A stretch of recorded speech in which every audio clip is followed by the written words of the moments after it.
Hello my dear students, कैसे आप सभी? ओबियसली बहुत ही अच्छे होंगे। आज हम बात करते हैं बेटा न्यूमेरिकल की, जो कि बेस्ड है electric potential due to dipole on the axial line and equatorial line. Okay, previous class के अंदर अपन इसके रिलेटेड डेरिवेशन किए थे, आपने ओबियसली उनको रिवाइज किया होगा। ठीक है, आज अपन बात करते हैं न्यूमेरिकल की। न्यूमेरिकल क्या है? The distance between sodium and chlorine ions of NaCl is 1 angstrom. मतलब आपके पास एक सोडियम है, this is Na plus, okay, and this is Cl minus, और इसकी जो वैल्यू है वो, ये जो डिस्टेंस है वो कितनी है? 1 एंगस्ट्रॉम। 1 एंगस्ट्रॉम का मतलब होता है 10 की power -10 metre. 1 angstrom means 10 power -10 metre. Okay, चलिए find the dipole moment of the dipole. आपको क्या निकालना है? डाइपोल मोमेंट निकालना है। सबसे पहली बात तो डाइपोल मोमेंट निकालने के लिए आपको पता होना चाहिए कि यहाँ पे चार्ज कितना है। तो सबसे पहली चीज, जो सोडियम है उसके पास एक +1 चार्ज है। +1 चार्ज होने का मतलब है कि एक प्रोटॉन एक्स्ट्रा है, मतलब प्रोटॉन है इसके पास, और प्रोटॉन का चार्ज होता है +1.6 × 10⁻⁹ ऐसे अपने पास Cl माइनस है, इसके पास मतलब एक नेगेटिव चार्ज एक्स्ट्रा, एक इलेक्ट्रॉन एक्स्ट्रा है, तो इसका चार्ज क्या माना जाएगा? -1.6 × 10⁻⁹ कूलम। तो आपको दिख रहा है दोनों ऑपोजिट साइन है एंड सेम मैग्नीट्यूड है, मतलब दिस इज अ डाइपोल। अब अपन यहाँ पे क्या बोल सकते हैं बेटा कि जो चार्ज है वो भी अपन को पता है, डिस्टेंस भी पता है, तो बताओ डाइपोल मोमेंट क्या होगा? Q × L। क्यू कितना लिखोगे? किसी भी एक चार्ज का मैग्नीट्यूड लिख दो, 1.6 × 10⁻⁹। Okay, and the distance is 1 × 10⁻⁻10। Clear? तो वैल्यू क्या आने वाली है? 1.6 × 10⁻⁻29। ये आपके पास क्या आ जाएगी? वैल्यू आ जाएगी। ओके, यहाँ से 1.6 × 10⁻⁻29 को, okay, and this is the coulomb metre. ये आपके पास क्या आ गया बेटा? डाइपोल मोमेंट आ गया। ओके, अब अपन को क्या निकालना है? आगे क्या बोला गया है? Also find the value of maximum and minimum potential at a distance of 4 angstrom from its centre. मतलब ये जो डाइपोल इसके सेंटर से, डाइपोल के सेंटर से आपको क्या करना है बेटा? सेंटर से, ठीक है, ये सेंटर है, इस सेंटर से कितनी डिस्टेंस पर? 1 एंगस्ट्रॉम डिस्टेंस पर आपको क्या निकालना है? Maximum and minimum potential find out करना है। ठीक है, क्या बोला गया है? Its centre and the value of potential at a point on the equatorial line. Equatorial line पे निकालना है। कहाँ निकालना है बेटा? इक्वेटोरियल लाइन पे। तो मतलब अपन ये कह सकते हैं कि ये जो डिस्टेंस है, देखो ये क्या बोला गया इसमें, दोबारा देखो, find the value of the maximum minimum potential at a distance of 4 angstrom from its centre. इसके सेंटर से 4 एंगस्ट्रॉम डिस्टेंस पर क्या निकालना है आपको? वैल्यू निकालनी है किसकी? पोटेंशियल की, मैक्सिमम और मिनिमम। अब आपको पता होना चाहिए मैक्सिमम वैल्यू कौन सी होती है? एक्सियल लाइन पे। इक्वेटोरियल लाइन पे कितना होता है? 0 होता है। ये चीज समझ लो। ये आपके पास डाइपोल है, तो अगर अपन एक्सियल कोई पोटेंशियल निकालते हैं तो वो बेटा हमेशा क्या होता है? मैक्सिमम होता है। ठीक है, जैसे आप यूं चलते जाओगे इधर, जैसे यूं, यहाँ पे पोटेंशियल थोड़ा कम होगा, ठीक है, यहाँ पर पोटेंशियल और कम होगा, यहाँ और कम होगा, और एक्सियल लाइन पे कितना हो जाता है? सॉरी, इक्वेटोरियल लाइन पे कितना हो जाता है? 0 हो जाता है। क्लियर? तो यहाँ से अपन को मिनिमम और मैक्सिमम निकालना है, तो इजीली अपन निकाल सकते हैं। अब आपको पता ही है कि फॉर्मूला क्या होता है। देखो, अगर आप मैक्सिमम निकाल रहे हो, मैक्सिमम पोटेंशियल V मैक्सिमम, तो वो कहाँ पर आएगा? एक्सियल वाला होगा। और एक्सियल के लिए फॉर्मूला क्या होता है बताओ? KP/x²। एक्सियल के लिए वैल्यू क्या निकाली थी अपन ने? KP/x²। बताओ K की वैल्यू क्या है? 9 × 10⁻⁹। ठीक है, P इज द 1.6 × 10⁻⁻29 अपॉन में क्या आएगा? x²। x का मतलब कितना डिस्टेंस बताया हुआ है? 4 एंगस्ट्रॉम। इससे 4 एंगस्ट्रॉम डिस्टेंस, तो x की वैल्यू आपको पता है सेंटर से ही होती है।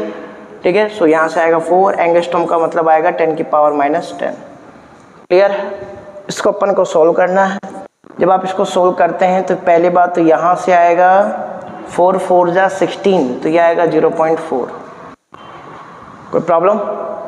अच्छा एक सेकेंड, स्क्वायर भी तो करना है ना इसका, स्क्वायर नहीं किया अपन, स्क्वायर ये आएगा 1.6 और यहाँ से आएगा 4, तो इसका होल स्क्वायर आपको करना पड़ेगा, एक्स स्क्वायर है तो होल स्क्वायर करना पड़ेगा। तो बताओ यहाँ से क्या आएगा 9 इंटू 1.6 इंटू ये बनेगा आपके पास 10⁻⁻20, ओके। एंड यहाँ से बताइए कितना आएगा 16 इंटू 10⁻⁻20।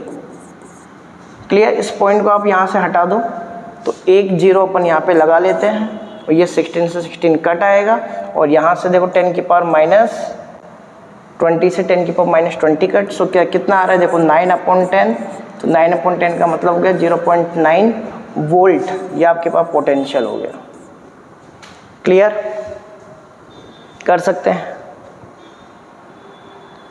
आगे चलें, अब आता है आपके पास मिनिमम पोटेंशियल। देखो मिनिमम पोटेंशियल का मतलब होता है इक्वेटोरियल के ऊपर पोटेंशियल, और इक्वेटोरियल के ऊपर कितना होता है 0 होता है। तो बस आपको यही यहाँ पे सॉल्व करना था, पता होना चाहिए आपको इक्वेटोरियल पे पोटेंशियल क्या होता है 0। कर सकते हैं, चलिए आगे चलते हैं अपन। बेटा नेक्स्ट टॉपिक आपका जो आता है वो आता है equipotential surface, and this is the very important topic. Equipotential surface होता क्या है पहले अपन को समझना है। बेटा ये एक ऐसी सरफेस है जिसके ऊपर कहीं पे भी आप पॉइंट ले लो, कोई सा भी पॉइंट ले लो, वहां पर पोटेंशियल क्या हो जाएगा 0 हो जाएगा। मतलब एक ऐसी सरफेस जहां पर हर जगह पोटेंशियल 0 है। क्लियर, क्या बोला गया है, the surface for which the potential is equal at each point. अच्छा सॉरी, मैंने यहाँ पे 0 बोल दिया, इक्वल आएगा है ना, ध्यान रखना। हर एक पॉइंट के ऊपर पोटेंशियल क्या हो, सेम हो। इक्वी पोटेंशियल, क्या इक्वी पोटेंशियल मतलब पोटेंशियल क्या हो, इक्वल हो।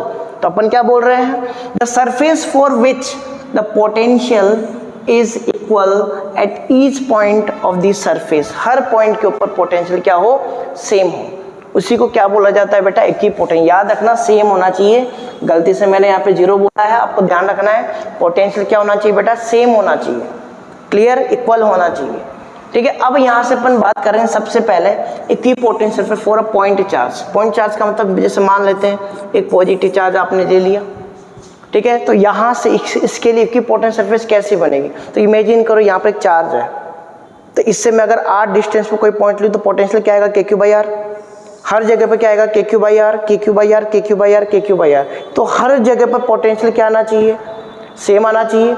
मतलब अगर मैं इसके चारों तरफ एक स्फीयर बना दूं, क्या बना दूं बेटा, ये सर्कल नहीं है, याद रखना ये स्फीयर है, क्योंकि चार्ज बीच में है तो हर जगह पर पोटेंशियल क्या होगा, सेम आएगा अगर डिस्टेंस सेम है। तो अपन ये मान लेते हैं कि जो इसकी डिस्टेंस है यहाँ पर, ठीक है, ये डिस्टेंस ये कितनी है r है, ऐसे यहाँ पर ये डिस्टेंस क्या है r, हर जगह पर डिस्टेंस क्या है बेटा r है। तो आपको खुद को पता होना चाहिए यहाँ पे पोटेंशियल क्या आएगा KQ/R, यहाँ पे क्या आएगा KQ/R, यहाँ पे क्या आएगा KQ/R आएगा।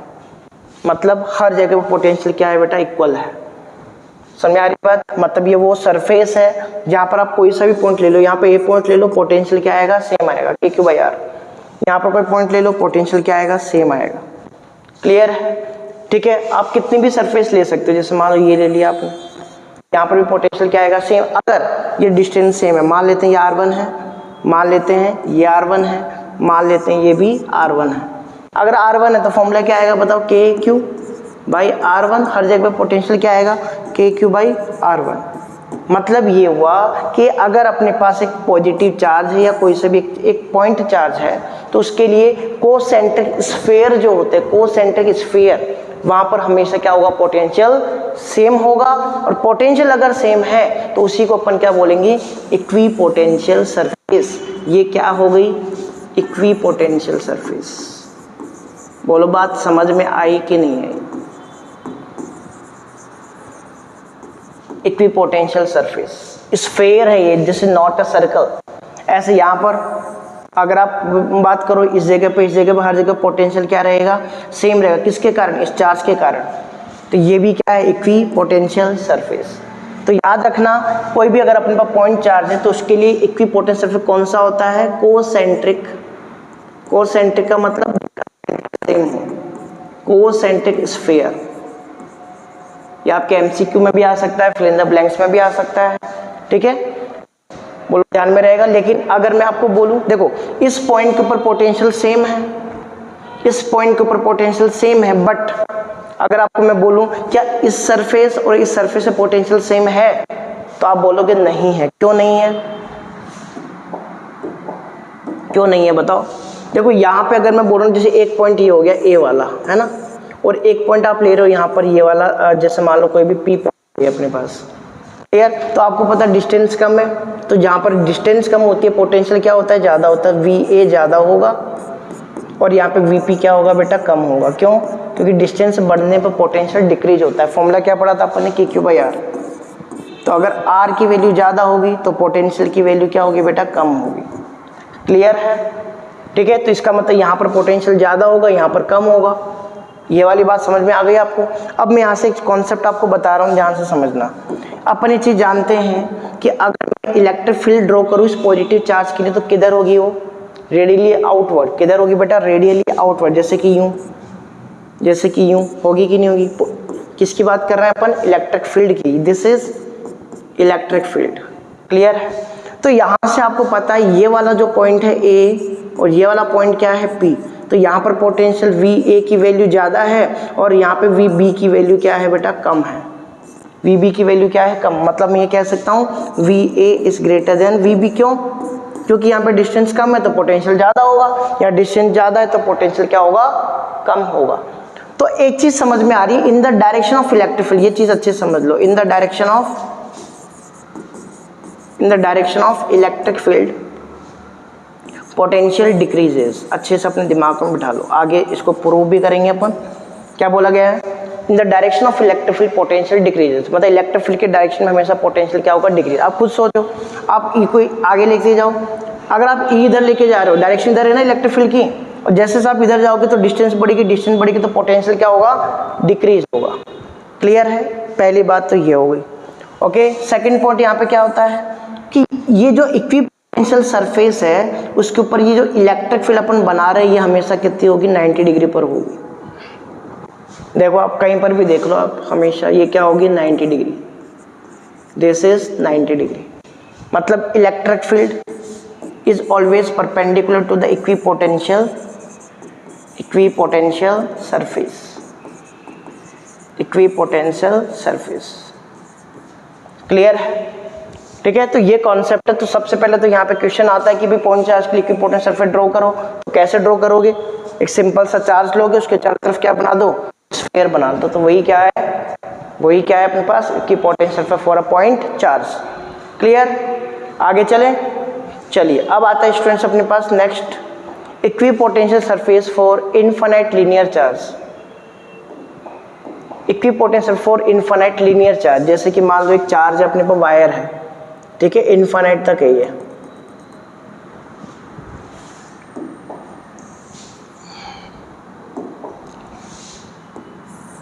ओके, और यहाँ पे अपन इसको डैश डैश करके बना रहे हैं, इनफाइनाइट वायर है भाई, ठीक है। इसके ऊपर पॉजिटिव चार्ज मान लेते हैं एक बार के लिए। क्लियर है, दिस इज पॉजिटिव चार्ज। तो अपन बात क्या कर रहे हैं बताओ, अगर अपन यहाँ पे एक इससे पर्टिकुलर आर डिस्टेंस पर, ये आर डिस्टेंस है, ये भी क्या है बेटा, आर डिस्टेंस है, ये क्या है, आर डिस्टेंस है, ठीक है। तो आर डिस्टेंस पर अगर अपन बात करें पोटेंशियल की, तो क्या सेम होना चाहिए, क्योंकि यहाँ पे पोटेंशियल कितना होगा, के क्यू बाई आर। हालांकि लीनियर चार्ज के लिए फॉर्मूला ये नहीं होता है, लीनियर चार्ज के लिए क्या होता है, 2k lambda by r, 2k lambda by r ये होता है।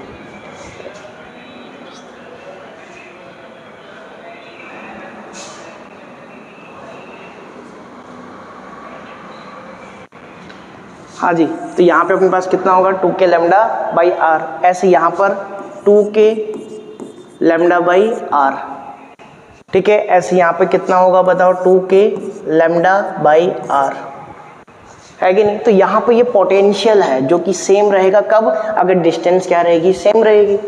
अब मुझे बताओ, अगर मैं यहाँ पर सिलेंडर बना दूँ, खुद बताओ आप, ये सिलेंडर अगर मैं बना दूँ इस टाइप से, तो क्या यहाँ पर पोटेंशियल सेम होगा हमेशा।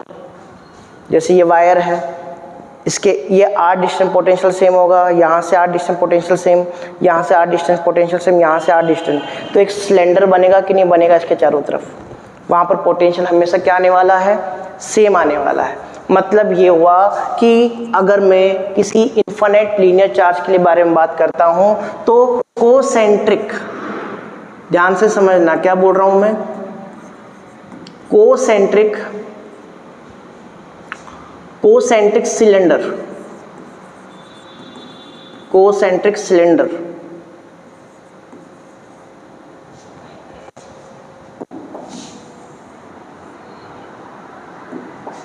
कोसेंट्रिक सिलेंडर ही क्या होगा, इक्विपोटेंशियल सरफेस होगा।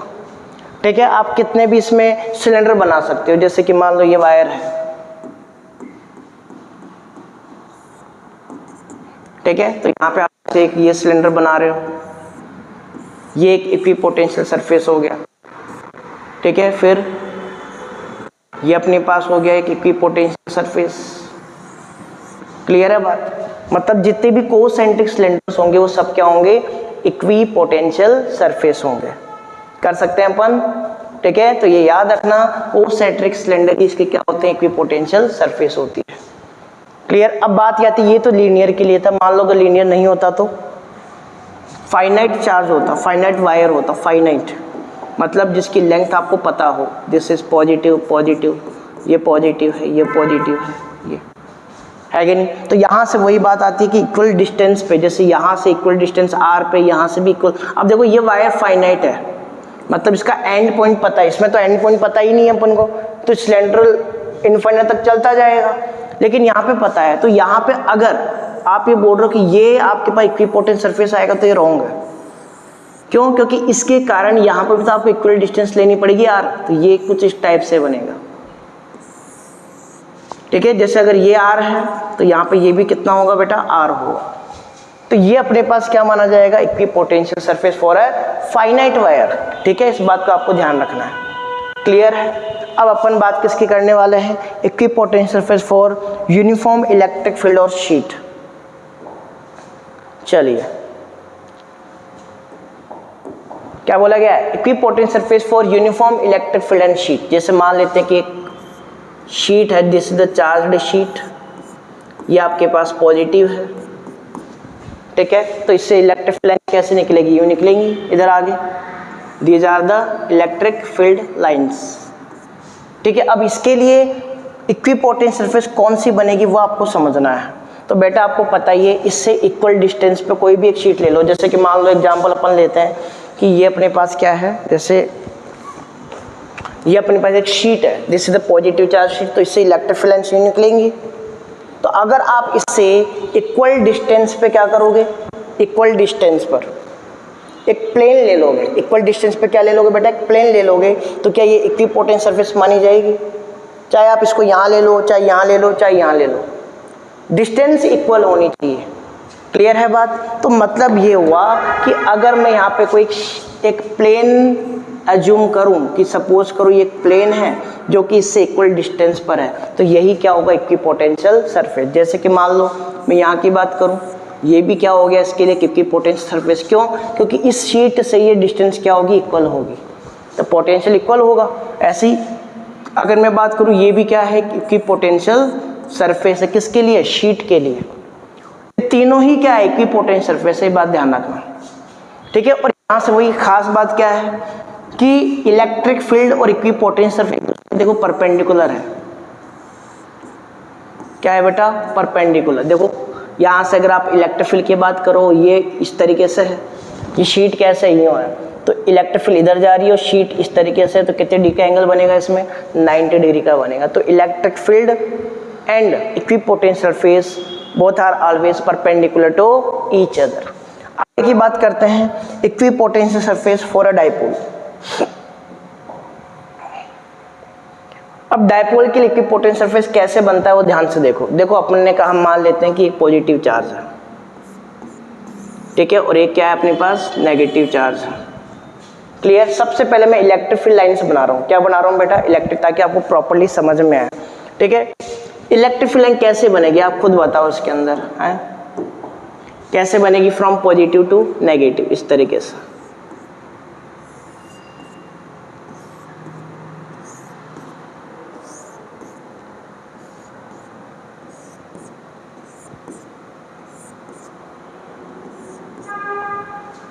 ठीक है, यही क्या है, इलेक्ट्रिक फील्ड।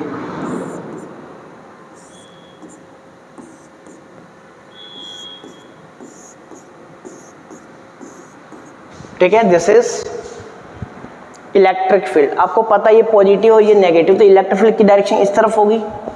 मानते हो ये बात, इलेक्ट्रिक फील्ड किधर होगा, इस तरफ होगा। तो प्रॉब्लम है क्या बताओ। अब यहां से अपन को ये चीज समझनी है कि कैसे इक्विपोटेंट सरफेस बनाई जाए। इक्विपोटेंट सरफेस का मतलब जहां पर पोटेंशियल इक्वल हो। तो अगर मैं मान लो जैसे अपन ये बोलते हैं कि भाई पॉजिटिव चार्ज होता है तो इसके लिए ये इलेक्ट्रिक फील्ड, ये इलेक्ट्रिक फील्ड, ये इलेक्ट्रिक फील्ड, ये इलेक्ट्रिक फील्ड। अगर मैं यहाँ पे r डिस्टेंस पे कोई पॉइंट ले लूँ और यहाँ पे r डिस्टेंस कोई पॉइंट है तो पोटेंशियल क्या इक्वल होगा, ऑब्वियसली होगा। क्या आएगा यहाँ पर KQ/R, ये भी क्या होगा KQ/R। अब यहाँ पे ऐसा, यहाँ पे आपको पता है इलेक्ट्रिक फील्ड इस तरफ है और अपन ने एक चीज बोली है कि इन the direction of electric field, क्या बोला था मैंने, इन the direction of electric field potential क्या होता है, डिक्रीज होता है। ये मैंने आपको कहा था कि नहीं कहा था। ठीक है, तो इलेक्ट्रिक फील्ड इधर है, तो अगर मैं यहाँ पर भी वही इक्वल डिस्टेंस पे ले लूँ, मान लेते हैं ये अपने पास इक्वल डिस्टेंस ले ली मैंने, यहाँ पर भी इक्वल ले ली, बराबर R है, तो क्या दोनों जगह पोटेंशियल सेम होगा, क्या बताओ, नहीं होगा। इलेक्ट्रिक फील्ड इस तरफ है, ठीक है, तो ऑब्वियसली इस तरफ पोटेंशियल क्या हो जाएगा, कम हो जाएगा, और यहाँ पर पोटेंशियल क्या रहेगा बेटा, ज्यादा रहेगा अगर आप इक्वल डिस्टेंस लोगे तो। अब बात क्या है, अगर ये ज्यादा है, ये वाला पोटेंशियल ज्यादा है तो उसको कम करना पड़ेगा। कम करने के लिए आपको ये बात पता होनी चाहिए कि पोटेंशियल क्या होता है जनरली, KQ/R। कितना होता है बेटा, KQ/R। अगर ये पोटेंशियल ज्यादा है और आपको कम करना है तो R बढ़ाना पड़ेगा। क्या, पोटेंशियल को कम करने के लिए R को क्या करना पड़ेगा, बढ़ाना पड़ेगा, मतलब डिस्टेंस बढ़ानी पड़ेगी। तो ये जो डिस्टेंस अपन ने यहाँ पे ली है इसको अपन बढ़ा के कहाँ तक ले लेंगे, ध्यान से बात को समझना बेटा, बहुत ही इंपॉर्टेंट बात है। यहाँ तक इसको बढ़ा देंगे, इस जगह तक बढ़ा देंगे, मतलब ये अपन यहाँ पे अप्लाई नहीं करेंगे। मतलब कैसे बनेगा, देखो यहाँ पे परपेंडिकुलर लाइन ड्रॉ कर दो, परपेंडिकुलर, ये ऐसे परपेंडिकुलर, ये ऐसे परपेंडिकुलर, यहाँ पे ऐसे। ठीक है, तो ये कुछ इस टाइप से बनने वाला है। ठीक है, जैसे मान लो यहाँ पर ऐसे इस टाइप से बनने वाला है। मतलब ये वाली जो डिस्टेंस होती है वो कम होती है और ये वाली डिस्टेंस ज्यादा होती है। सीधी सिंपल सी बात ये है। सेम प्रोसेस यहाँ पर होगा, ये ऐसे बनेगा, यहाँ से कम डिस्टेंस, यहाँ से ज्यादा। ठीक है, और ये ऐसे बनेगा। क्लियर हो गई बात। मतलब इस जगह हमेशा डिस्टेंस कम होगी और इस जगह हमेशा ज्यादा होगी। क्यों, क्योंकि पोटेंशियल को क्या करना है, अपन को बराबर करना है। क्योंकि आप जैसे यहाँ पे अगर इक्वल डिस्टेंस लेते हो, पोटेंशियल यहाँ पे ज्यादा आया था, यहाँ पे कम आया था, तो अगर पोटेंशियल यहाँ पे ज्यादा है तो R को अगर आप बढ़ाओगे तो क्या होगा बेटा, पोटेंशियल डिक्रीज होगा। तो इतना डिक्रीज करेंगे ताकि इस जगह पर और इस जगह पोटेंशियल क्या हो जाए, सेम हो जाए। क्लियर। तो अब मैं यहाँ पे प्रॉपर इसका डायग्राम बना रहा हूँ जो कि आपको एग्जाम में बनाना होता है। ध्यान से देखो, एग्जाम में आप इसको कैसे बनाओगे, यहां से ये डिस्टेंस पास लोगे और ये डिस्टेंस थोड़ी सी ज्यादा लोगे। क्लियर, ऐसे यहां से ये डिस्टेंस पास, ये ज्यादा, यही आपके पास क्या होते हैं बेटा, इक्विपोटेंट सरफेस फॉर द डायपोल होता है। ये आपके इक्विपोटेंट सरफेसेज है, कर सकते हैं। सिमिलर मेथड्स अपने पास आइडेंटिकल चार्ज के लिए भी अपन करते हैं। पहले ये बताओ इसके अंदर ये आपको समझ में आया कि नहीं। आपको एग्जाम में ये बनाना होता है, ये समझाने के लिए था, एग्जाम में आपको ये बनाना है। ठीक है, आगे चले, आगे चले। ऐसे अपन यहाँ पे बेटा आइडेंटिकल चार्ज की बात कर देते हैं ताकि आपको कंपेयर कर सको। आइडेंटिकल चार्ज का मतलब क्या हो गया, जैसे ये भी पॉजिटिव है, ठीक है, ये क्या है अपने पास, पॉजिटिव है, और ये भी क्या है, पॉजिटिव है। तो आपको पता है इस बार रिपल्सन होगा। तो इलेक्ट्रिक फील्ड लाइंस कैसे बनेगी, ऐसे, ऐसे बनेगी क्या,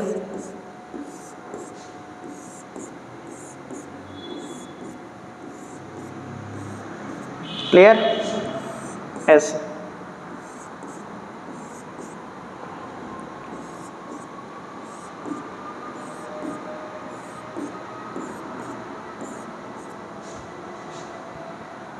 ठीक है, क्या करोगे बताओ। रिपल्सन कर दोगे। अब आपको यहाँ पे इलेक्ट्रिक लाइन्स बनानी है, कैसे बनाओगे? वही सेम प्रोसेस। अब आप खुद पहले तो मुझे एक बात बताओ, ये दोनों पॉजिटिव पॉजिटिव तो रिपल्सन होगा, इलेक्ट्रिक लाइन्स क्या होंगी? अपोजिट जाएंगी।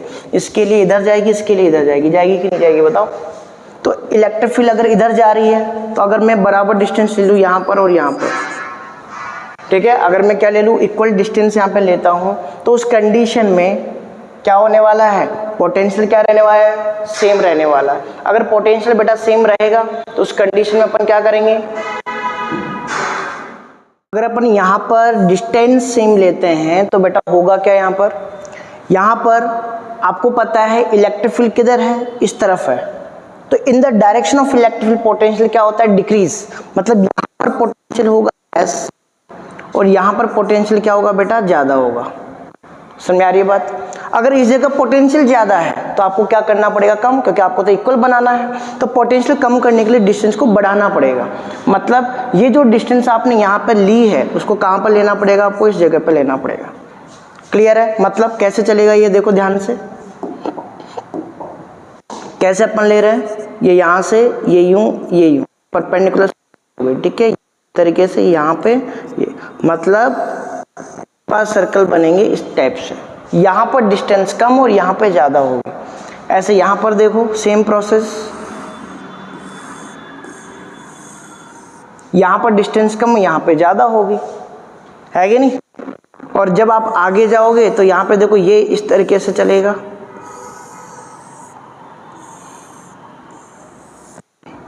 क्यों? क्योंकि देखो ये यहाँ पर यूं परपेंडिकुलर है और यहाँ पर ये ऐसे परपेंडिकुलर, तो सरफेस कैसी जाएगी? ऐसे जाएगी, ऐसे। क्लियर है? क्लाउड टाइप में बनेगा। जैसे कि मान लेते हैं अपन ये बनाते हैं, ये प्लस है और ये भी प्लस है, तो इसके लिए कैसे बनाओगे आप? यूं ऐसे। थोड़ा इसको दूर कर लेते हैं, ये प्लस, तो ये ऐसे जाएगा।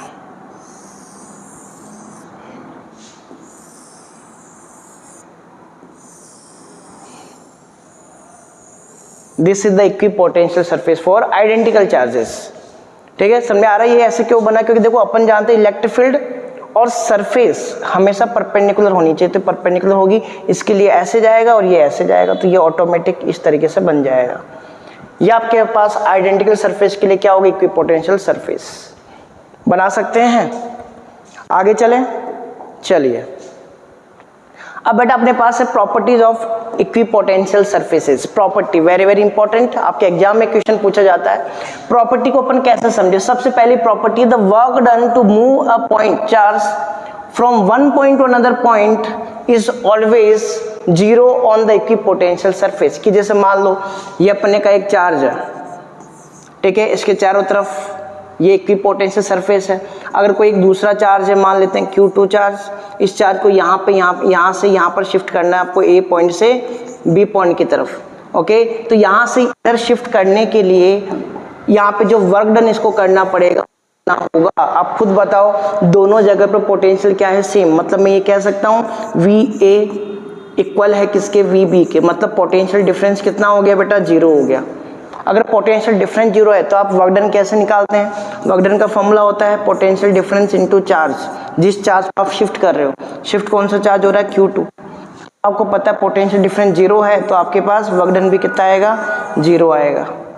क्लियर है? So work done on the equipotential face is always 0 when the charge is moving from one point to another point of the equipotential surface. Work done हमेशा 0 होगा। क्लियर? सेकेंड पॉइंट क्या कहता है? Equipotential surface always perpendicular to the electric field. ये अपन ने पढ़ भी लिया है कि जैसे अपन ने कहा ये चार्ज है, इसके लिए इक्विपोटेंशियल सरफेस तो ये होगी, और इलेक्ट्रिक फील्ड हमेशा कैसी होगी? Radially outward. तो ओब्वियसली कितने डिग्री का एंगल बनाएगा? हमेशा 90 डिग्री का बनाएगा। वो लोग कर सकते हैं क्या? It will be always 90। Sorry, यहाँ पर नहीं,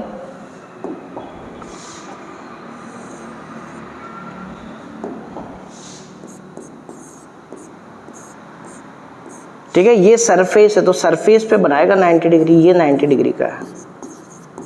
वो लोग कर सकते हैं। ठीक है, तो ये याद रखना है आपको। आगे चलते हैं। यस स्टूडेंट्स, अब आगे आता है two equipotential surface never intersect each other, कभी भी एक दूसरे को क्या नहीं करेगी बेटा, इंटरसेक्ट नहीं करेगी। तो इसको आप कैसे समझेंगे? अगर ये कभी भी एक दूसरे को इंटरसेक्ट नहीं करती हैं, मान लेते हैं करती हैं, देखो कॉन्ट्राडिक्शन लेना पड़ेगा आपको। मान लेते हैं कि दो ये सरफेसेज हैं, ठीक है, एक ये सरफेस है और एक ये सरफेस है, क्या कर रही है, एक दूसरे को इंटरसेक्ट कर रही है। क्या कर रही है बेटा? इंटरसेक्ट कर रही है, ठीक है। ये ऐसे है और इसको दूसरी सरफेस इंटरसेक्ट कर रही है ऐसे। तो अगर मैं ये बोलूं कि मेरे पास एक तो ये सरफेस, तो इसके लिए इलेक्ट्रिक फील्ड कैसी होगी बताओ ना, देखें फटाफट।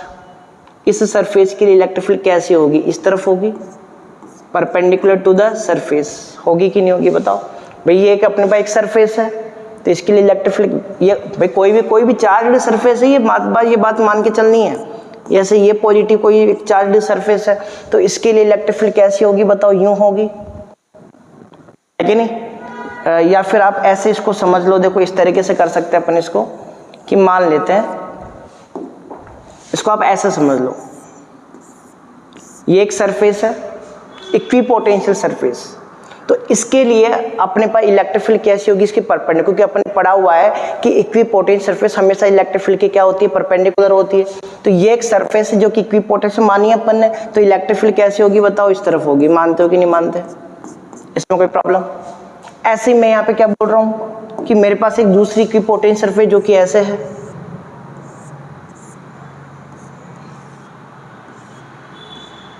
क्लियर, ऐसे है। तो इस इक्विपोटेंशियल सरफेस के लिए इलेक्ट्रिक फील्ड परपेंडिकुलर होगी, इस तरफ ऊपर की तरफ, बोलो होगी कि नहीं होगी? सिंपल सी बात, समझ गए। इसके लिए इलेक्ट्रिक फील्ड इधर होगी और इसके लिए किधर होगी? ऊपर की तरफ, क्लियर। तो आप खुद बताओ, किसी एक पॉइंट के ऊपर दो इलेक्ट्रिक फील्ड की डायरेक्शन हो सकती है क्या? एक पॉइंट के ऊपर दो इलेक्ट्रिक फील्ड की डायरेक्शन पॉसिबल नहीं है। पॉसिबल नहीं है मतलब ये इंटरसेक्ट भी नहीं कर सकती, मतलब ये कभी भी इंटरसेक्ट नहीं करेगा। तो ये बात आपको ध्यान में रखनी है। कर लोगे तो दो इक्विपोटेंशियल सरफेस कभी दूसरे को क्या नहीं करेगी बेटा? इंटरसेक्ट नहीं करेगी। इसके बाद में आता है relation between electric field and electric potential. This is the very very important topic, ठीक है। रिलेशन बताने वाले हैं अपन इलेक्ट्रिक फील्ड और इलेक्ट्रिक पोटेंशियल के अंदर। तो कैसे बताएंगे, ध्यान से समझो। अपन इसके लिए दो सरफेस मान के चल रहे हैं, कि मान लेते हैं कि ये सरफेस है, okay, and this is second surface. ये आपके पास सेकंड सरफेस है कोई। अपन ये मान के चल रहे हैं कि ये अपने पास पॉजिटिव चार्ज है और यहाँ पे क्या है? नेगेटिव चार्ज है। तो ओब्वियसली इलेक्ट्रिक फील्ड की डायरेक्शन किधर होगी बेटा? ऊपर की तरफ होगी। ये इलेक्ट्रिक फील्ड की डायरेक्शन होगी। कोई प्रॉब्लम? मैं यहाँ पे मान के चल रहा हूँ कि एक चार्ज है अपने पास, क्या है? एक चार्ज है, जो कौन है? क्यू चार्ज है। आपको ये बात पता होनी चाहिए, इलेक्ट्रिक फील्ड अगर ऊपर की तरफ है तो इस चार्ज के ऊपर फोर्स किधर लगेगा? अगर पॉजिटिव चार्ज है तो ऊपर की तरफ लगेगा, क्योंकि positive charge always move in the direction of electric field. मतलब ये हुआ कि ये ऊपर की तरफ जाना चाहेगा। इलेक्ट्रोस्टैटिक फोर्स किधर लग रहा है? ऊपर की तरफ लग रहा है। बट अपन क्या करेंगे? अगेंस्ट लेके जाएंगे इसको, अगेंस्ट। ऊपर नहीं लेके जाएंगे, कहाँ पे? नीचे की तरफ लेके आएंगे। इस चार्ज को कहाँ पे लेके जा रहे हैं अपन? नीचे की तरफ। और मान लेते हैं ये जो डिस्टेंस है, ठीक है, वो कितनी है अपने पास? dr डिस्टेंस है। कितनी डिस्टेंस है बेटा? dr डिस्टेंस है। क्लियर? यहाँ से इधर लेके आ रहे हैं अपन, तो यहाँ पे क्या है? वर्क डन करना पड़ेगा कि नहीं? देखो, ऑब्जेक्ट जिस तरफ जाना चाहता है उसके अगेंस्ट अगर आप लेके जाते हो तो ही वर्क डन होता है। ये पेन नीचे जाना चाह रहा है, मैं नीचे के बजाय इसको ऊपर लेके जाऊं तो क्या होगा? वर्क डन होगा, ठीक है। तो अपन क्या बोल रहे हैं यहाँ पर? अगर मैं इसको नीचे लेके जाऊं तो पॉजिटिव वर्क डन होगा कि नहीं होगा? तो work done to move, work done to move Q charge for dr distance. कितना डिस्टेंस? dr distance. तो वर्क डन कितना होगा आपके पास? This is W। फॉर्मूला क्या होगा? F dot dr, F dot dr। Clear है क्या बताओ? यहाँ पे आप इसको भी चाहो तो इसमें वर्क डन dW ले सकते हो, कोई दिक्कत नहीं है, ठीक है। तो dW इक्वल टू यहाँ से क्या आने वाला है बताओ? F dr cos theta. अब मुझे बताओ, फोर्स तो ऊपर लग रहा है, dr नीचे की तरफ कितने डिग्री का एंगल बनेगा? 180 डिग्री का। तो यहाँ पे कितना आएगा? 180 डिग्री। क्लियर एकदम बात? सो dW इक्वल टू कितना आने वाला है बेटा? यहाँ से cos 180 होता है minus, so this will be F D r. Clear. अब वर्क डन का फॉर्मूला क्या होता है, work done is equal to potential into charge. जिस चार्ज को आप मूव कर रहे हो, चार्ज क्यू तो मूव करवा रहे हो आप, तो यहाँ से अगर मेरे पास डी डब्ल्यू है तो ये भी कितना आएगा डी वी, और यहाँ से कितना आएगा क्यू। क्लियर। तो अपन क्या बोलेंगे डी वी, और ये क्या आएगा अपने पास Q, and this is minus F D R. Q charge को अपॉन में ले जाओ, so D V equal to minus का एफ अपॉन में क्यू, और ये कितना आने वाला है डी आर। तो बताओ एफ अपॉन क्यू क्या होता है, this is the electric field force per unit charge is the electric field. So D V is equal to क्या आने वाला है माइनस ई, और ये कितना आएगा डी आर। कोई प्रॉब्लम है क्या बताओ इसके अंदर। ठीक है, तो यहाँ से अपन एक रिलेशन बता सकते हैं इलेक्ट्रिक फील्ड का, minus d V upon d r. D r को इधर लेके आ जाओ तो ये क्या बन जाएगा minus d V upon d r. This is the relation between electric field and potential. Clear है बात, कोई प्रॉब्लम। यहाँ पे नेगेटिव साइन इंडिकेट क्या हो रहा है, क्या कर रहा है बताओ। नेगेटिव साइन यही इंडिकेट कर रहा है कि इन the direction of electric field potential decreases. Potential क्या होगा बेटा, डिक्रीज होगा। इसका मतलब यही है, in the direction of electric field potential decreases, decrease हो रहा है। ठीक है, ये नेगेटिव साइन यही यहाँ पे इंडिकेट कर रहा है।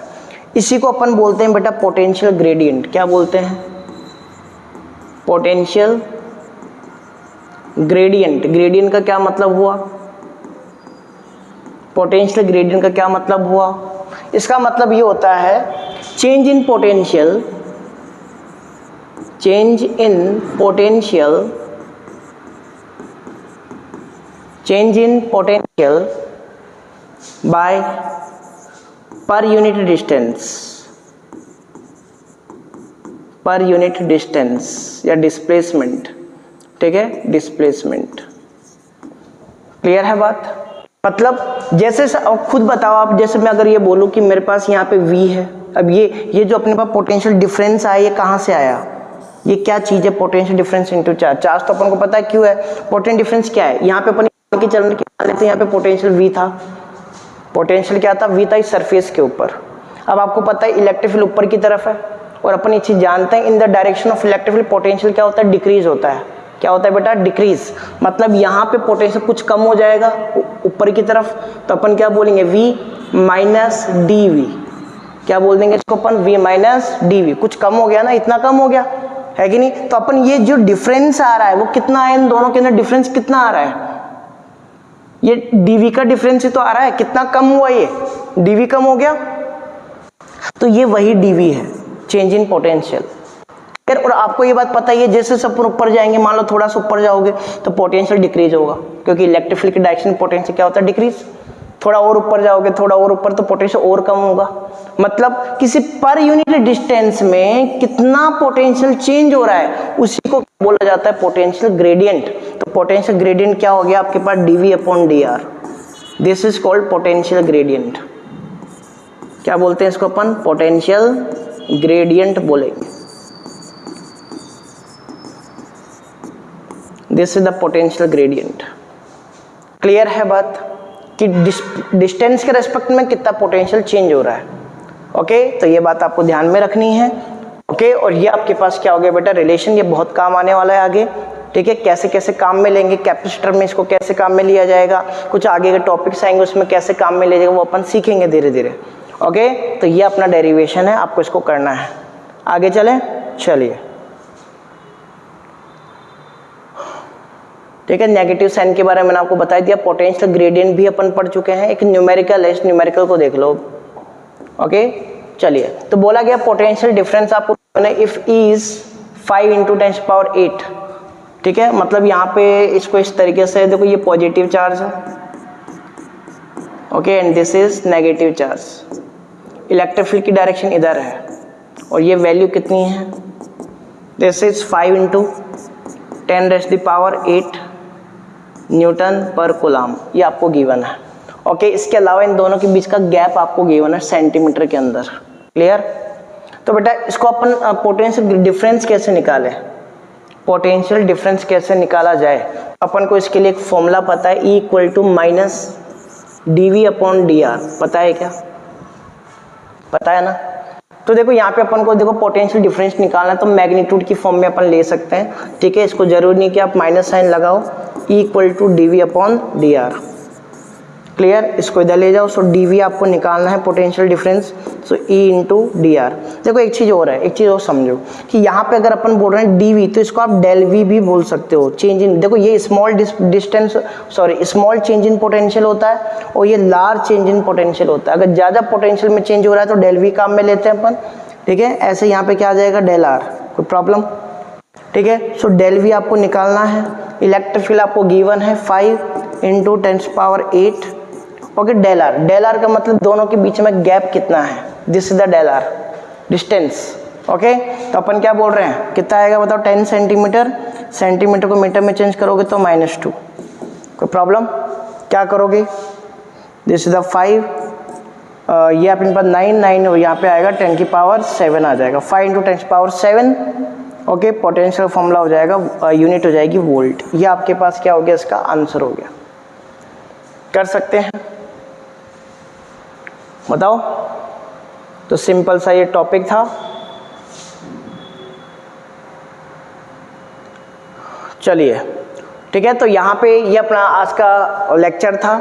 आई होप ये आपको समझ में आया होगा, इसको आप रिवाइज करें, ओके। तो मिलते हैं नेक्स्ट क्लास के अंदर, थैंक यू।